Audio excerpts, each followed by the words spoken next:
Okay, this is a pretty big apple. We're going to make a puzzle apple.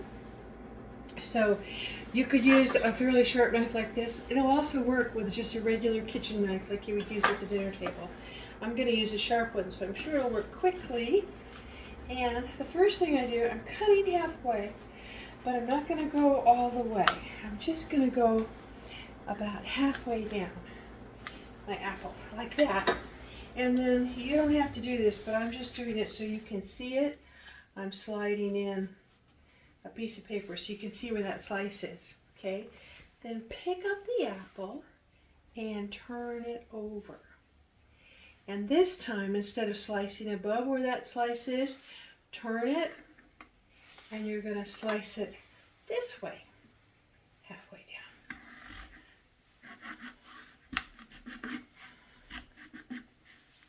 And I'm going to put another piece of paper in there so you can see kind of what I'm doing. Okay, now I'm ready.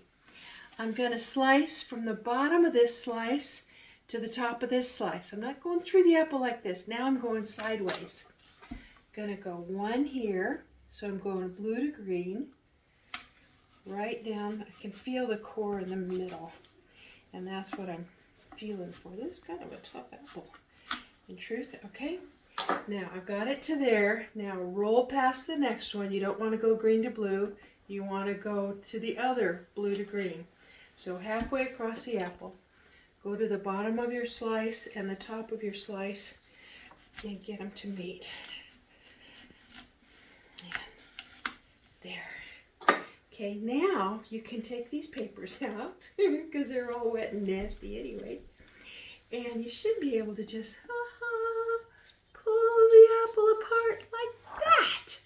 Now, you got a bunch of messy stuff in there, so we're going to clean that out. You don't need the stem, so I took it off. If you thought it looked pretty, you could leave it on there.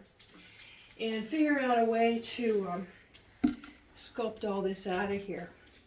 And you have a reason for sculpting it out. That's so that you can fill it with something else.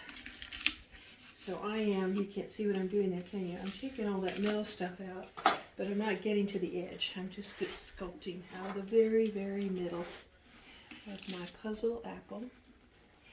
You can cut into it a little bit, but be careful that you just don't go all the way through.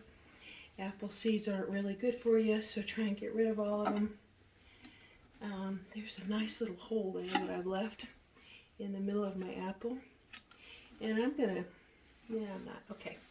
And then go over the other side, do the same thing, cut out that middle business. That's actually a star shape. If you do it right, if you cut through an apple like that, you'll get a star shape out of it. But I'm just getting this grungy stuff out of the middle where all the seeds live. And that core stuff, I don't know what it's called, but it doesn't feel good on your teeth.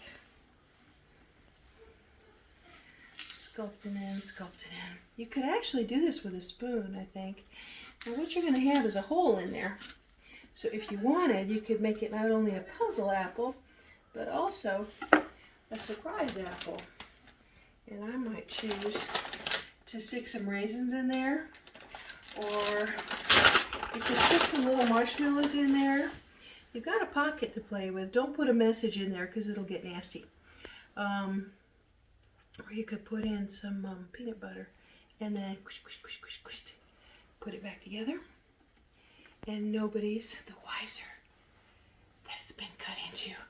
And there's a surprise inside. There's your puzzle apple for your school lunchbox. Be more fun than anybody else's apple.